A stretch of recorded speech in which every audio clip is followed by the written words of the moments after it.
Bismillahirrahmanirrahim. Assalamualaikum warahmatullahi wabarakatuh. Alhamdulillah wa syukurillah. Wa la hawla wa la quwata illa billah. Allahumma salli ala Sayyidina Muhammad wa ala alihi wa sahbihi wa barik wa sallim. A'udzu billahi minasyaitonir rajim. Bismillahirrahmanirrahim. Allahumma ja'al awwala majlisina hadha salaha wa aswatahu falaha wa akhirahu najaha. Ya Allah, jadikanlah permulaan pertemuan majelis kami ini adalah majelis kesalehan dan pertengahannya kebahagiaan dan penghabisannya kesuksesan. Allahumma ja'al awwalu rahmah wa awsatu ni'mah wa akhirahu takrimatan wa maghfirah. Ya Allah, jadikanlah permulaannya pertemuan ini adalah rahmat dan pertengahannya adalah nikmat dan penghabisannya kemuliaan dan ampunan. Alhamdulillahilladzi tawadda'a kullu syai'in li'azmatih wa dhalla kullu syai'in li'izzatih wa khada'a kullu syai'in lil mulkih wa taslama kullu syai'in liqudratih. Ya Allah, segala puji bagimu, bagi Engkau yang segala sesuatu menjadi rendah di hadapan keagunganmu dan segala sesuatu menjadi hina di hadapan kemuliaan-Mu, dan segala sesuatu menjadi tunduk di hadapan kekuasaan-Mu, dan segala sesuatu berserah atas ketentuan-Mu. Allahumma sholli ala Sayyidina Muhammad wa ala alihi washabihi wa barik wasallim. Yang kami muliakan Ketua Takmir Masjid Manarul Ilmi, Bapak Muhammad Masyuri, serta para jamaah Masjid Manarul Ilmi. Alhamdulillah kita pada pagi hari ini dapat bertemu kembali dalam kajian tematik pada subuh, di mana pada minggu pekan ketiga tiap hari Selasa ini kami menyampaikan kajian produk halal. Pada pagi hari ini perkenankan kami menyampaikan satu tema yang berjudul strategi pengembangan industri halal. Adapun beberapa yang akan kami sampaikan adalah terkait 3 hal. Yang pertama adalah produk halal, kemudian terkait dengan halal lifestyle atau gaya hidup halal, dan kemudian di bagian terakhir adalah terkait dengan strategi pengembangan industri halal. A'udzubillahi minasyaitonirrajim. Walaqad karramna bani adama wa hamalnahum fil barri wal bahr wa razaqnahum minat thayyibati wa faddalnahum ala katsirin mimman khalaqna tafdila. Yang artinya, dan sesungguhnya telah kami muliakan anak Adam, kami angkut mereka di daratan dan di lautan. Kami beri mereka rezeki dari yang baik-baik, dan kami lebihkan mereka dengan kelebihan yang sempurna atas kebanyakan makhluk yang telah kami ciptakan. Surat Al-Isra ayat 70. Masya Allah, dari terjemahan ayat ini kita melihat bahwasanya manusia, anak-anak Adam ini telah dimuliakan oleh Allah, dan faktanya dalam kehidupan umat manusia ini kita sebagai umat manusia ini memenuhi bumi Allah ini, dan kita semua ya memiliki peradaban yang terus berkembang dan sedemikian rupa kita, khususnya kita yang hidup pada era saat ini, merasakan bagaimana fasilitas dengan kemajuan teknologi, nah sehingga kita menjadi khalifah pada saat ini di muka bumi ini. Dan di sini juga disebutkan bahwasanya Allah mengangkut dalam arti juga di sini memperjalankan yang berada di daratan dan di lautan. Nah, sedangkan kalau kita telah lebih lanjut lagi, ada ayat lain Allah yang menyatakan berupa langit. Ya, dalam hal itu kalau di langit ini dinyatakan, ya ada beberapa ayat yang menyatakan bahwasanya manusia ini diberi tantangan untuk mengeksplorasi langit. Nah, sedangkan di sini di ayat ini kita jelas ya Di sini kita diperjalankan, diangkut ya di daratan dan lautan di bumi ini, dan kita diberikan rezeki yang baik-baik, dan juga kita diberi kelebihan kesempurnaan ya dari kebanyakan makhluk yang telah Allah ciptakan. Masya Allah ya, jadi ayat ini bisa menjadi sumber inspirasi ya terkait bagaimana peranan manusia di bumi, dan bagaimana Allah ya, Allah memberikan kita banyak sekali kenikmatan ya. Kenikmatan termasuk juga pada pagi hari ini kita bisa bertemu dengan menggunakan teknologi ya. Bagaimana ini merupakan karunia dari Allah ya, dengan sains dan teknologi yang telah dibukakan pada manusia sehingga kita bisa memanfaatkan ini semua. A'udzubillahi minasyaitonirrajim. Bismillahirrahmanirrahim. Yuridullahu bikumul yusra wa la yuridu bikumul usra. Yang artinya Allah menghendaki kemudahan bagimu dan tidak menghendaki kesukaran bagimu. Surat Al-Baqarah ayat 185. Nah, ini jelas sekali Allah menghendaki ya sesuatu yang mudah dan tidak menghendaki sesuatu yang sukar. Di antara pilihan-pilihan sehingga kita diberikan ya, meskipun kita mungkin banyak ujian cobaan, tapi kita tahu ya bahwasanya ujian atau cobaan itu tidak melebihi batas ya, tidak melebihi batas kemampuan manusia. Dan di sini kita lihat bahwasanya Allah menghendaki sesuatu yang mudah dan tidak menghendaki kesukaran. Nah, ini juga berarti bahwasanya kita dalam hukum-hukum Allah, sesuatu yang mudah ini, yang mudahkan bagi orang banyak, ini adalah sesuatu yang hendaknya kita pilih. Surat Al-Baqarah ayat 185.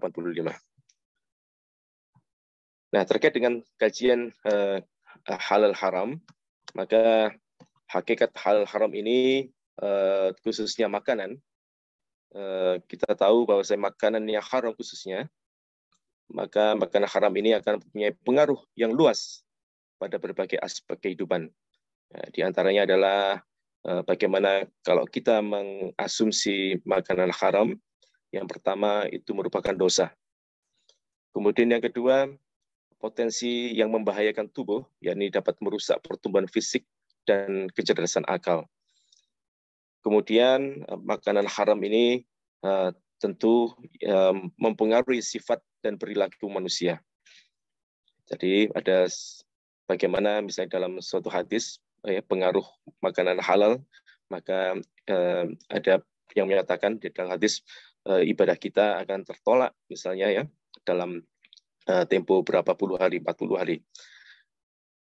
Nah, sehingga makanan haram ini sangatlah dihindari ya, akan dijauhi ya, karena makanan haram ini menyebabkan ya ditolaknya amal ibadah dan doa. Nah, kemudian juga secara ilmu modern ya itu juga dapat dilihat bahwasanya manusia ini adalah apa yang kita makan ya. You are what you eat. Ya, itu menurut satu penelitian ya. Jadi bagaimana perilaku sifat-sifat kita ini ternyata juga ada kaitannya dengan apa yang kebiasaan-kebiasaan ya.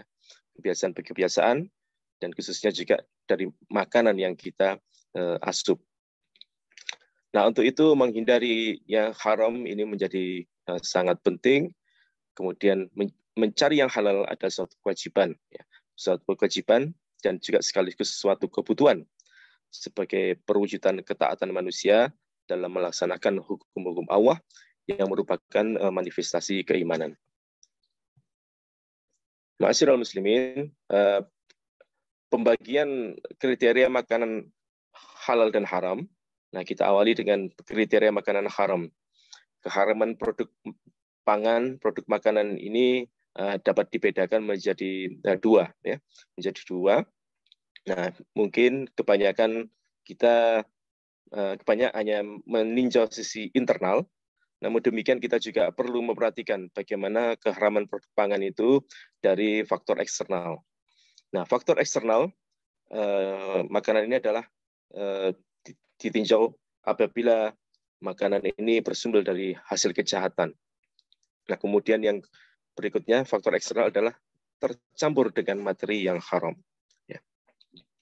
Nah, tercampur dengan materi yang haram ini, ya kedua hal ini ya perlu menjadi perhatian.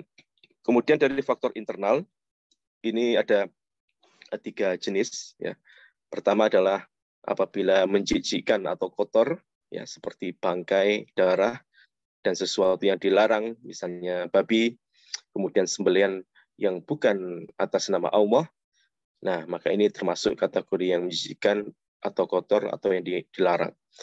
Kemudian membahayakan, ya seperti minuman keras atau khamr, kemudian makanan atau minuman yang dapat merusak dan membahayakan bagi kesehatan manusia.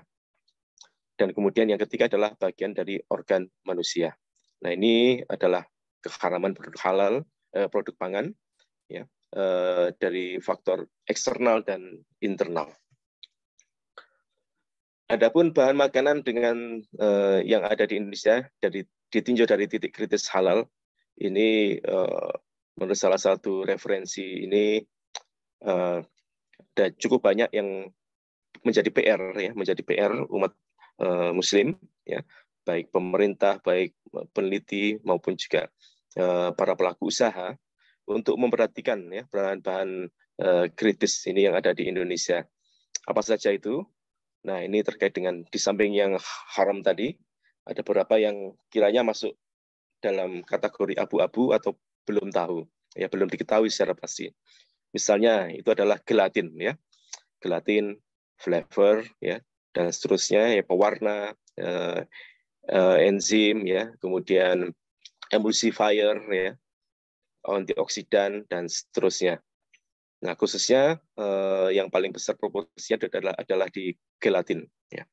Nah, gelatin di sini adalah titik kritis bahan pangan, ya, titik kritis bahan pangan yang perlu ya dipastikan, ya, apakah dia karena gelatin ini berpotensi sebagai bahan non halal atau haram, ya.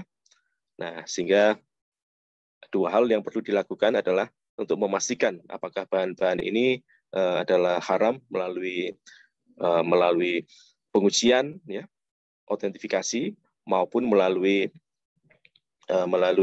sertifikasi.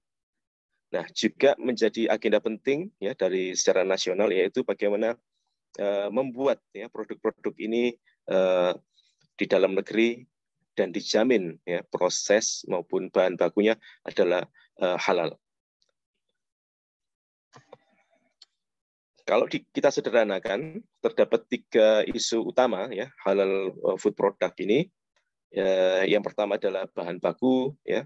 Yang kedua adalah pemrosesan, dan yang ketiga adalah autentikasi. Ya, bahan baku ya ini sudah jelas sekali ya.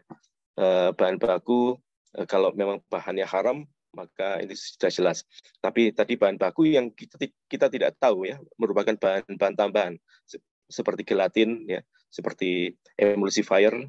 Nah, yang kalau kita tidak tahu ya bagaimana bahan itu dibuat, maka ini yang perlu menjadi pemeriksaan ya ataupun kajian lebih lanjut. Kemudian pemrosesan, ya, pemrosesan ini adalah bagaimana mengubah bahan baku, ya, mencampur bahan baku untuk menjadi bahan jadi. Nah, ini juga rawan ya terjadinya kontaminasi, ya. Nah, sehingga di sini juga perlu dipastikan bagaimana pemrosesan ini juga diproses dengan halal dan thayyib. Nah, kemudian autentifikasi, yaitu bagaimana membuktikan bagaimana bahan baku, bagaimana pemrosesan ataupun bahan jadi ini merupakan bahan-bahan yang halal. Nah, sehingga autentifikasi ini kita membutuhkan teknologi, membutuhkan peralatan atau instrumen yang semakin banyak kebutuhannya, karena jumlah bahan baku dan pemrosesan juga sangat banyak yang perlu ditinjau. Ini adalah salah satu konsep holistik, bagaimana memandang suatu produk itu halalan thayyiban. Ya. Ini dapat kita lihat mulai dari sisi atas, ya. Ya, bagaimana sumber bahan makanan ini, Ya, tentu yang pertama adalah dari hewan yang diperkenankan, ya, yang diizinkan, ya dihalalkan untuk dimakan. Kemudian tidak hanya hewannya saja, bagaimana juga proses penyembelihannya, ya. Penyembelihannya ini juga menjadi isu, ya. Hewannya halal diizinkan, tapi cara pemotongannya tidak halal, ya. Nah, maka ini juga menyebabkan jatuh hukumnya menjadi makanan tersebut haram atau tidak halal untuk dikonsumsi. Kemudian juga sumber-sumbernya dari laut, misalnya dari tumbuhan, bahan-bahan mineral atau bahan kimia. Nah, ini menjadi juga menjadi skop dari produk ini bisa halal dan thayyib. Kemudian di bagian kedua, ini kaitannya dengan pemrosesan, kemudian adanya bahan tambahan, aditif, kemudian hingga menjadi suatu produk yang jadi. Nah, ini juga titik-titik kritis di mana produk ini perlu dijaga agar tidak terkontaminasi dengan bahan-bahan atau pemrosesan yang tidak halal. Nah, kemudian di dalam ini pemrosesan sendiri, jadi step-stepnya juga cukup banyak, yaitu mulai dari operasi persiapan, ya, kemudian ada operasi konversinya, kemudian bagaimana menjaga bahan-bahan tersebut hingga menjadi pengembangan suatu produk. Nah, kemudian juga packaging, ya, kemasan, ya, kemasan, kemudian penyimpanan, transportasi, kemudian juga hingga distribusi dan pergudangan hingga tiba ke customer. Nah, kita lihat di sini prosesnya cukup kompleks, ya, dan sangat banyak, sehingga untuk menentukan, ya, bagaimana produk itu halal dan thayyib itu bukanlah perkara yang sederhana hanya sertifikat saja, tapi kita lihat dari proses bahan bakunya, ya, dari prosesnya, penyimpanan, ya, pengemasan, transportasi, distribusi. Nah, ini perlu dijaga, ya, agar sesuai dengan kaidah-kaidah halal dan thayyib. Nah, kemudian area titik kritis kalau kita jabarkan lagi dalam slide sebelumnya, maka area titik kritis ini mulai dari bahan baku, ya, kalau hewan itu penyembelihannya, kemudian pemrosesan, apakah ini perlu dijaga dari kontaminasi, kemudian pengemasan, penyimpanan, dan transportasi logistik, ya, bahan dan zat aditif, kemudian perlu dihindarkan dari babi dan bahan turunannya, kemudian enzim, ya, merupakan kritis, ya, titik kritis, enzim, emulsifier, ya, kemudian alkohol dan obat-obatan, ya, darah, ya, kemudian ada GMO, ya, atau titik makanan genetik, ya, kemudian juga termasuk aspek keamanan dan kualitas makanan. Nah, ini adalah area titik kritis dalam teknologi pangan, ya, bagaimana kita perlu menegakkan kaidah halal dan thayyib. Nah, berikutnya proses-proses tadi dalam produksi halal, ya, produksi produk halal, maka ada menurut standar rantai produksi, maka ada 4 faktor. Yang pertama adalah dipisahkan dengan lokasi, tempat, dan alat produksi tidak halal, itu kaidah yang pertama. Kemudian yang kedua, dijaga kebersihan dan higienitasnya. Kemudian yang ketiga adalah bebas dari najis, dan yang keempat adalah bebas dari bahan yang tidak halal. Nah, ini semua mencakup semua proses, baik dari penyembelihan, pengolahan, penyimpanan, pengemasan, pendistribusian, penjualan, hingga penyajian. Nah, inilah standar rantai produksi produk halal. Nah, kemudian bagaimana kita memandang ruang lingkup jaminan produk halal? Nah, kita tahu produk itu ada 2, yaitu produk barang dan jasa, di mana barang ini bisa berupa makanan, minuman, obat, kosmetik, ya, produk kimiawi, produk biologi, produk rekayasa genetik, kemudian juga barang gunaan yang dipakai atau yang dimanfaatkan. Kemudian produk ini juga berupa jasa, yaitu jasa penyembelihan, pengolahan, penyimpanan, pengemasan, pendistribusian, penjualan, hingga penyajian. Nah, di sini ada dua hal. Produk ini bisa haram ataupun halal. Nah, jika produk ini merupakan produk menggunakan ya salah satu ataupun prosesnya itu ada yang tidak halal. Nah, misalnya di sini ada yang diharamkan, maka wajib diberikan keterangan tidak halal. Ya. Oleh siapa? Yaitu oleh pelaku usaha itu sendiri. Ya.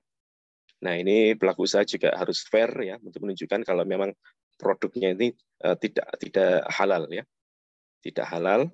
Ya, mungkin ada keterangan ada babinya, mungkin ada gambar babi atau dijelaskan, dituliskan yang besar yaitu bahwasanya di sini ada mengandung produk dengan bahan baku yang diharamkan. Nah, berbeda dengan halal ya. Kalau yang haram ini bisa dinyatakan oleh pelaku usaha sendiri. Tapi untuk yang halal, maka di sini harus dilakukan oleh instansi ya yang direkognisi oleh pemerintah, yaitu oleh BPJPH, ya. Badan Penyelenggara Jaminan Produk Halal. Ya, ya di sini produk dengan bahan baku halal ini wajib disertifikasi halal. Nah, kemudian BPJPH ini akan melakukan koordinasi dengan beberapa instansi, ya, MUI yang mengeluarkan fatwa, kemudian lembaga pemeriksa halal, dan juga dengan kementerian atau lembaga yang lainnya. Nah, inilah ruang lingkup jaminan produk halal, yang mana produk yang haram, nah, ini dinyatakan oleh pelaku usahanya sendiri dan wajib diberikan keterangan tidak halal. Sedangkan yang halal ini wajib disertifikasi halal. Nah, siapa yang mensertifikasi? Yaitu BPJPH. Ya. Dan BPJPH ini tentu bekerja sama dengan MUI ya, yang mengeluarkan fatwa halal, lembaga pemeriksa halal yang melakukan proses audit ya, dan juga kementerian atau lembaga yang lainnya. Baik, kemudian yang kedua, para hadirin, terkait dengan halal lifestyle ya. Nah, secara etimologis ya, kata halal ini berasal dari kata halla yahullu, yang artinya melepaskan atau membubarkan. Kemudian juga ada kata halla yahillu, yang artinya turun, lewat, atau jatuh. Nah, kemudian dalam Al-Quran surat Al-Ma'idah ayat 88, A'udzubillahi minasyaitonirrajim, wa kulu mimma razaqakumullah halalan thayyiba wattaqullaha alladzi antum bihi mu'minun. Yang artinya, dan makanlah dari apa yang diberikan Allah kepadamu sebagai rezeki yang halal dan baik, dan bertakwalah kepada Allah yang kamu beriman kepadanya. Nah, kata halal pada surat Al-Ma'idah ayat 88 ini memiliki arti dapat dikonsumsi. Ya. Ini sangat jelas. Ya. Jadi halal di sini memiliki arti dapat dikonsumsi. Nah, kemudian ada ayat lain, yaitu ayat kedua di surat Al-Ma'idah. A'udzubillahi minasyaitonirrajim. Bismillahirrahmanirrahim. Ya ayyuhalladzina amanu la tukhillu sya'airallahi wala syahrul harama wala al-hadiya wala al-qalaida wala aminal baital haram wala aminal baital harama yabtaghuna fadlan min rabbihim wa ridwana wa idza halaltum fastadu wala yajrimannakum sana'anu qaumin an saddukum 'anil masjidil haram an ta'dadu wa ta'awanu 'alal birri wat taqwa wala ta'awanu 'alal ismi wal 'udwan wattaqullaha innallaha syadidul 'iqab. Yang artinya, wahai orang-orang yang beriman, janganlah kamu melanggar syiar-syiar kesucian Allah dan jangan melanggar kehormatan bulan-bulan haram, jangan mengganggu hadyu, hewan-hewan kurban, dan khalaid, hewan-hewan kurban yang diberi tanda, dan jangan pula mengganggu orang-orang yang mengunjungi Baitul Haram. Mereka mencari karunia dan keridhaan Tuhannya. Tetapi apabila kamu telah menyelesaikan ihram, maka bolehlah kamu berburu. Jangan sampai kebencianmu kepada suatu kaum karena mereka menghalang-halangimu dari Masjidil Haram, mendorongmu berbuat melampaui batas kepada mereka, dan tolong-menolonglah kamu dalam mengerjakan kebajikan dan takwa. Dan jangan tolong-menolong dalam berbuat dosa dan permusuhan. Bertakwalah kepada Allah, sungguh Allah sangat berat siksaannya. Nah, di sini fragmen dari ayat tersebut, wa idza halaltum fastadu. Wa idza halaltum fastadu. Nah, ini mempunyai arti setelah selesai dari ihram, sudah mengerjakan haji ataupun umrah, maka berburulah mencari makanan yang halal. Ya. Nah, di sini halaltum fastadu, ya, yaitu berburu ya atau mencari makanan yang halal. Nah, kemudian di ayat yang lain di surat Al-Balad, wa anta hilum bihadzal balad, dan engkau Muhammad bertempat di negeri Mekah ini. Wa anta hilum bihadzal balad, ya, ini mempunyai arti tinggal, ya, bertempat tinggal, bebas, ya, artinya tanpa adanya larangan. Nah, ini adalah 3 ayat yang bagaimana menggunakan kata halal, ya, menggunakan kata halal, ya, halla yahullu, ya. Nah, ini semua maka secara luas, ya, halal adalah segala sesuatu yang tidak secara mutlak dilarang oleh agama, oleh syariah. Nah, kemudian juga lebih lanjut di dalam sebuah hadis riwayat At-Tirmizi, Ibnu Majah dan Malik dengan lafal yang bervariasi. Nah, kemudian ini dari sahabat Salman Al-Farisi dan Abdullah bin Umar, dinyatakan bahwa halal itu adalah semua yang dibolehkan oleh Allah dalam kitabnya. Nah, bahwa definisi boleh itu, maka segala perbuatan yang tidak ada sanksi pidana apabila dilakukan. Nah, kita tahu ya, Masyarul Muslimin, khususnya pada 2-3 dekade terakhir ini, gaya hidup masyarakat di Indonesia, kalau kita cermati, ini ternyata ada peningkatan atau perubahan dan mengacu pada nilai-nilai Islam, ya. Nah, khususnya misalnya kalau kita perhatikan perkembangan busana, ya, busana Muslim, ya. Nah, dulu mungkin ya tahun 80-an mungkin masih sedikit mungkin yang pakai hijab, ya, pakai jilbab. Nah, atau mungkin di tahun 90-an, ya. Ya, mungkin kalau Bapak Ibu yang bersekolah dulu mungkin di SMA atau SMP itu mungkin tidak ada atau sangat jarang, ya, di sekolah umum yang kawan-kawan perempuannya menggunakan busana Muslim atau hijab. Tapi sekarang rasanya sudah menjadi sesuatu yang mayoritas. Kemudian juga fenomena penambahan adanya hotel-hotel syariah, ya. Dan juga ini yang sebelum masa pandemi misalnya, ini juga bagaimana ibadah haji, ya, peminat ibadah haji dan juga yang melakukan ibadah umroh ini juga luar biasa sekali, ya, bertambah sangat banyak dari tahun ke tahun. Ya, bahkan juga yang terkait haji ini masa tunggunya sudah lebih dari puluhan tahun, ya, 20 bahkan 30 tahun. Kemudian juga bagaimana tren perkembangan penjualan kosmetik halal serta adanya wisata halal. Nah, ini semua adalah yang terkait dengan halal. Nah, definisi tadi halal itu adalah sesuatu yang boleh, yang tidak ada sanksi pidana apabila dilakukan. Halal ini aspeknya ada luas, asalkan tidak melanggar syariah. Jadi sangat banyak sekali, ya, aspek dalam halal lifestyle yang dapat diterapkan, ditingkatkan oleh masyarakat kita. Nah, ini adalah beberapa misalnya tahun perkembangan di Indonesia, ya. Tahun 91 ini misalnya kita berdiri bank syariah pertama di Indonesia, ya, ada Bank Muamalat, ya. Kemudian bagaimana fashion Muslim yang tadi kita sampaikan ini menjadi tren dan gaya hidup, ya, penduduk Muslim Indonesia. Nah, bahkan berpakaian Islami telah menjadi suatu mode dan trendy yang modern. Kemudian minat ibadah haji dan umroh ini juga semakin meningkat, ya. Ya, sebelum khususnya di masa pandemi, dan mudah-mudahan nanti setelah pandemi pun juga bagaimana, ya, ibadah umroh haji ini bisa dilaksanakan dengan lebih luas lagi. Kemudian pasar kosmetik, ya, perawatan pribadi atau healthcare, ya, kemudian self care.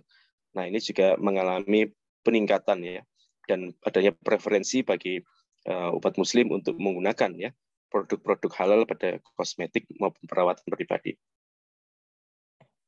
Nah, kalau kita perhatikan dalam skala global, ya, konsumsi pada sektor makanan dan minuman halal, pakaian, keuangan, pariwisata, farmasi, kosmetik, serta media dan hiburan. Nah, ini ternyata potensi pasarnya secara global sangat besar sekali, ya, yaitu tidak kurang dari 2,2 triliun, tapi dalam skala US dollar ya, 2,2 triliun ya, US dollar kalau dikalikan rupiah dikalikan 14.000 ya. Nah, dan ini tidak hanya besar, tapi ada data lagi yaitu dengan tingkat pertumbuhan ya, tingkat pertumbuhan 5,2% per tahun. Nah, ini angka yang sangat besar, sangat positif ya, yang sudah besar ya, 2,2 triliun US dollar, dan di sini ada angka pertumbuhannya. Ya, artinya Masya Allah kita di sini hidup di era di mana gaya hidup halal ini akan semakin berkembang. Ya. Dan tentu harapannya dari tahun ke tahun tentu akan semakin baik. Ya. Nah, kemudian apa yang dapat kita lakukan? Itu adalah pertanyaan besar. Ya. Apa yang dapat kita ambil peran di dalam kehidupan global? Ya. Jadi halal lifestyle ini adalah gaya hidup halal ya. Ini dapat menjadi alternatif terbaik untuk meningkatkan kualitas hidup seorang manusia, dan bukan hanya Muslim ya. Jadi sangat banyak yang menyatakan, terutama bagi yang mungkin pernah bermukim atau tinggal di negeri, di luar negeri atau berkunjung ke sana, itu pasti mereka memilih makanan halal itu bukan berarti mereka Muslim. Ya, bisa jadi mereka non-Muslim, tapi mereka ada kesadaran kalau ada logo halalnya, itu pasti makanan tersebut juga sehat atau makanan yang berkualitas. Nah, kemudian gaya hidup halal ini dapat dipandang sebagai perpaduan antara kebersihan, kesehatan, dan keindahan. Ya. Kemudian khususnya di era pandemi, dampak pandemi COVID-19, ya, kita lihat gaya hidup halal ini adalah salah satu cara kita untuk terhindar ataupun meningkatkan ya, memproteksi dari virus ya, ataupun dari mara bahaya. Nah, kemudian industri dan gaya hidup halal ini sebagai new engine untuk pertumbuhan ekonomi. Ini adalah satu slogan yang baik sekali ya. Jadi industri dan gaya hidup halal ini sebagai new engine atau mesin baru untuk pertumbuhan ekonomi. Nah, dan hal itu, maka gaya hidup halal ini memiliki daya tarik dan peluang besar dalam perkembangan bisnis. Nah, ini adalah gaya hidup halal yang sedang berkembang, dan kita perlu menempatkan diri apa yang bisa kita lakukan. Nah, secara angka ini juga sangat luar biasa bagaimana konsumsi produk halal Indonesia dan peringkatnya secara global. Ya, untuk industri makanan ini ternyata kita menempati posisi yang pertama, ya, karena jumlah umat Muslim di Indonesia itu sangat besar. Kemudian untuk pariwisata, ya, kita berada di peringkat kelima, ya, meskipun kita ada potensi untuk meningkatkan posisinya ini. Artinya kita banyak wisatawan yang datang di Indonesia, ya, maupun juga wisatawan dalam negeri. Kemudian fashion ini nomor 3, ya. Kemudian obat-obatan nomor 4, kosmetik nomor 2, dan media ini adalah nomor 2. Nah, ini adalah potensi ya, konsumsi produk halal Indonesia dan peringkatnya secara global. Nah, ini semua menunjukkan bahwasanya perkara halal haram itu tidak hanya fatwa halal haram pada makanan, tapi juga ini mempunyai potensi ekonomi, ya, potensi bisnis, ya. Tidak hanya makanan, tapi diperluas ya menjadi pariwisata, fashion, ya, obat-obatan, kosmetik, bahkan juga multimedia. Nah, ini tentu semua kalau tidak dilepas begitu saja, tidak ada peranan umat Islam, maka ya kita akan hanya menjadi konsumen, ya. Kita akan menjadi konsumen, ya.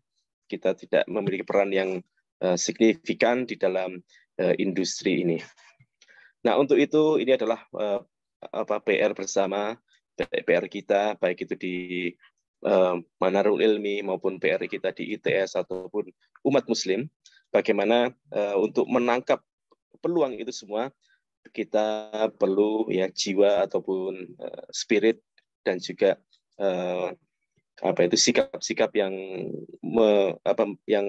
yang merupakan bagian dari kewirausahaan atau entrepreneurship. Ya.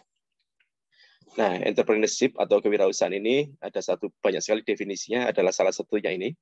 Ya, jadi wirausaha itu adalah ketika kita mengambil tindakan ya atas peluang ya, atas peluang dan kesempatan ya, dan ide ya.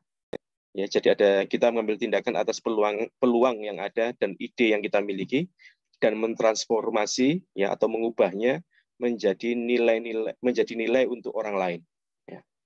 Nah, nilai ini dapat berupa finansial, ya, budaya maupun sosial. Ya. Jadi entrepreneur itu atau wirausaha itu adalah suatu tindakan atas kesempatan dan ide. Ya. Ada kesempatan dan ide yang kita miliki. Nah, tidak hanya cukup hanya kesempatan dan ide, tapi juga mentransformasinya semua itu menjadi nilai untuk orang lain. Ya. Nilainya ini bisa berupa finansial atau bisnis, bisa juga secara kultur, ya, budaya, atau bisa juga dalam kegiatan sosial. Nah, ini adalah definisi wirausaha atau entrepreneurship.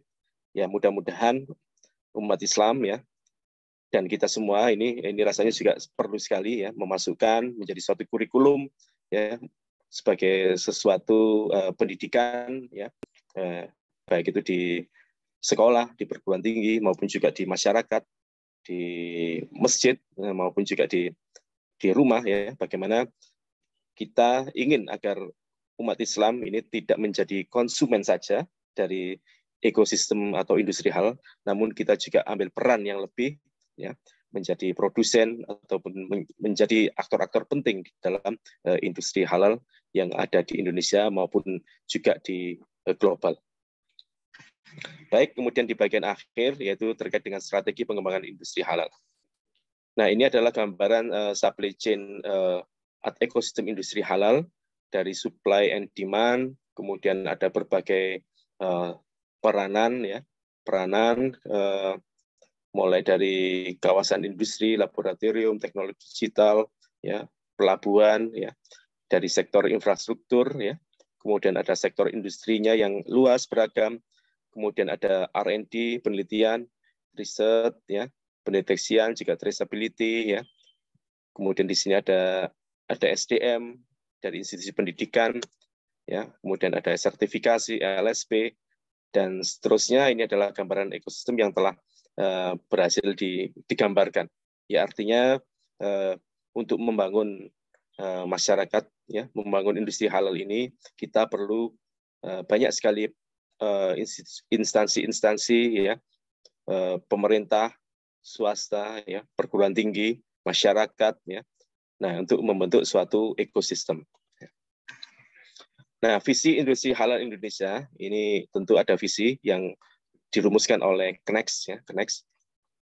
Ya, visinya adalah menjadikan industri halal dan ekonomi syariah sebagai penopang utama perekonomian nasional serta menjadi bagian penting dalam mewujudkan aspirasi bangsa sebagai negara yang berdaulat, mandiri, adil, makmur, dan madani. Kemudian misi industri halal Indonesia ada 3, yaitu mencapai stabilitas perekonomian nasional melalui kemandirian atas pemenuhan konsumsi produk halal dari dalam negeri. Yang kedua, meningkatkan kualitas dan daya saing produk atau jasa dari industri halal Indonesia dalam mencapai surplus neraca perdagangan, serta meningkatkan competitiveness Indonesia dalam perdagangan dunia. Dan yang ketiga adalah menjadikan Indonesia sebagai pemimpin dalam pengembangan industri halal dunia dengan assurance system yang terpercaya dan inklusif. Nah, ini adalah misi industri halal Indonesia yang ingin menjadikan bahwasanya Indonesia ini sebagai pemimpin, ya, pemimpin atau global player, ya, di dalam industri halal. Nah, ini bagian strategi pengembangan industri halal. Jadi strateginya itu disingkat dengan kata GRIPS, ya, GRIPS, ya. G yaitu Global Hub, yang R adalah Research dan Regulation, I adalah industrialisasi, dan P adalah social preference, dan S ini adalah SME atau UMKL, Small Medium Enterprise. Nah, kita lihat di sini lebih detail. Global Hub yaitu menciptakan Indonesia menjadi hub internasional dalam perdagangan dan produksi produk halal dunia. Nah, strateginya adalah kolaborasi dengan pelaku industri, integrasi rantai pasok halal, kemudian sertifikasi halal yang diakui dunia, dan juga adanya National and Global Traceability System. Kemudian di BR, ya, Research and Regulation, yaitu penguatan regulasi kebijakan terhadap pengembangan ekonomi syariah dan industri halal, dan mengembangkan riset bahan-bahan pengganti non-halal, serta peningkatan halal awareness kepada masyarakat. Nah, ini strateginya antara lain research and development, non-halal replacement, kemudian laboratory services, ya, intervensi pemerintah, ya, undang-undang jaminan produk halal dan turunannya, kemudian adanya penguatan fatwa halal dan standar halal. Kemudian yang ketiga adalah industrialization. Industrialization adalah peningkatan adopsi teknologi, peningkatan kualitas SDM unggul, serta efisiensi produk guna peningkatan kualitas, kuantitas, dan kontinuitas produk dan jasa. Nah, industrialisasi ini adalah apa yang sedang berlaku pada hari-hari ini, yaitu pengembangan kawasan industri halal dan non-kawasan industri halal. Kemudian peningkatan kompetensi SDM pekerja industri, dan yang ketiga adalah klasterisasi produk halal. Kemudian yang keempat, yaitu social preference, yaitu peningkatan preferensi halal dengan pendekatan sosial kemasyarakatan dan social engineering. Ya, di sini adalah terminologi dan pemahaman yang sama. Kemudian adanya halal awareness program, halal lifestyle development program, dan level of compliance. Dan yang terakhir adalah small medium enterprise, ya, atau menciptakan UMKM berkualitas unggul yang dapat menghasilkan produk halal berstandar internasional dan keberlangsungan usaha dengan keuangan syariah. Nah, di sini yang bagian dari strategi adalah digitalisasi ekonomi, pembiayaan syariah, dan pembinaan usaha. Nah, inilah 5 strategi kunci, yaitu yang disingkat dengan CRIPS, ya. CRIPS, di mana di situ ada strategi-strateginya, dan ini mencakup sangat luas para jamaah, ya. Bagaimana ini aspek ekonomi, aspek bisnis, regulasi, bahkan juga riset, ya, riset terkait dengan makanan, terkait dengan bahan-bahan halal, kemudian juga industrialisasi, termasuk juga rekayasa sosial, ya, atau social engineering, pendekatan masyarakat, ya, untuk meningkatkan halal, kesadaran halal, ya, kemudian juga program bagaimana halal lifestyle, ya. Dan juga bagaimana ini strateginya yang juga menarik adalah terkait dengan UMKM, ya, karena UMKM ini sangat besar, ya, jumlahnya di Indonesia, ya, meskipun kecil-kecil tapi sangat banyak. Nah, ini jika UMKM kita ini semakin berkualitas dan unggul, maka insya Allah ini menjadi roda ekonomi, mesin ekonomi yang baru yang kuat di Indonesia. Nah, kemudian pada bagian akhir ini kami mengutip apa yang disampaikan oleh Ahmad Hassan Ziwail, ya. Beliau adalah peraih Nobel bidang kimia pada tahun 1999. Ya, beliau dari Mesir, ya. Nah, Ahmad Ziwail ini mengamati dan menyampaikan satu kalimat yang menarik, ya. Yang kalimatnya kira-kira seperti ini. Jika kita bekerja pada topik penelitian yang tidak diminati Barat, maka kita akan selalu 20 tahun ke depan, ya. Jadi kalau kita melakukan sesuatu yang tidak diminati oleh Barat, ya, khususnya dalam bidang penelitian, maka kita akan selalu 20 tahun ke depan. Namun jika kita mengerjakan topik yang diminati Barat, maka kita akan selalu tertinggal 20 tahun. Nah, ini kalimat ini begitu populer, ya. Dan ini khususnya di dalam bidang penelitian, ya. Kalau kita mengikuti topik-topik yang dikerjakan oleh universitas Barat di negara maju, ya. Tidak hanya Barat sebenarnya kalau saat ini konteksnya, bisa juga dari negara maju, ya. Baik itu di Asia ini sudah ada Cina, ada Taiwan, ada Jepang, ada Korea Selatan, bahkan Singapura. Nah, kalau kita mengerjakan topik-topik mereka, kita akan selalu tertinggal. Sudah tertinggal tidak hanya 1 tahun, 2 tahun, tapi bisa tertinggal 20 tahun. Ya. Tapi kalau kita mengerjakan topik yang tidak diminati oleh mereka, maka kita bisa leading, bisa memimpin bahkan 20 tahun ke depan. Ya. Jadi mereka yang tertinggal dari kita. Nah, ini kalau di dalam konsep ilmu manajemen ya atau strategi itu ada yang dikenal dengan istilah strategi samudra biru ya. Ada Blue Ocean dan Red Ocean, samudra biru dan samudra merah. Nah, kalau samudra merah ini adalah lautan yang penuh kompetisi ya, kompetisi saling bersaing ya, bahkan saling mematikan, saling menjegal ya.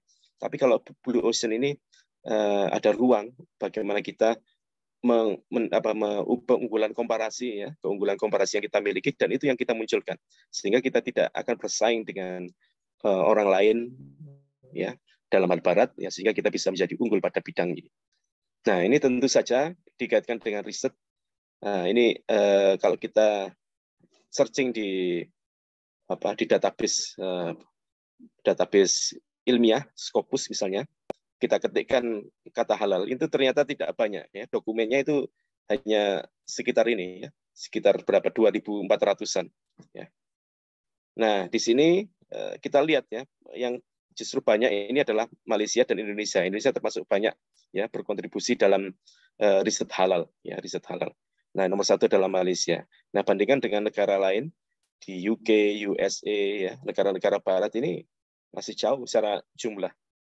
Nah, ini menunjukkan ya bahwasanya kalau kita menjadikan ya halal lifestyle atau industri halal ini sebagai arah ataupun penggerak ya, maka bisa jadi kita akan mendapatkan banyak hal ya, baik itu secara duniawi ya, dan juga termasuk kita menjadi tenang dalam konteks beribadah, maka kita juga mendapatkan unsur ukhrawi.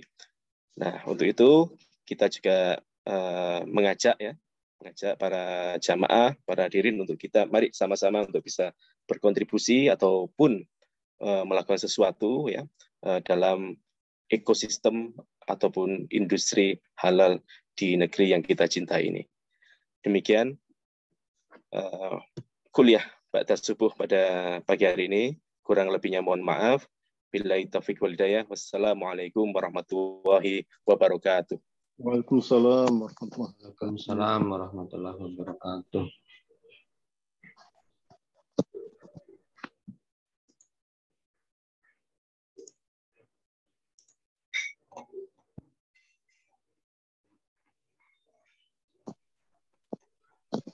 Monggo Bapak Ibu kalau ada mau diskusi silahkan. Masih ada waktu 10 menit rasanya dari jam 6.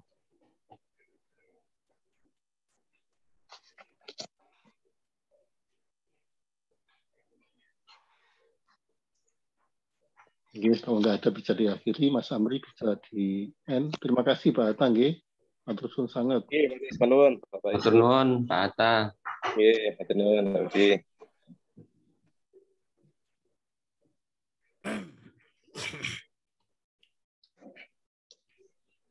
Oke, sampun. Kalau tidak ada pertanyaan, kita dapat akhiri. Alhamdulillah. Kita tutup. Allahumma shalli ala Muhammad. Allahumma shalli wa barik alaih.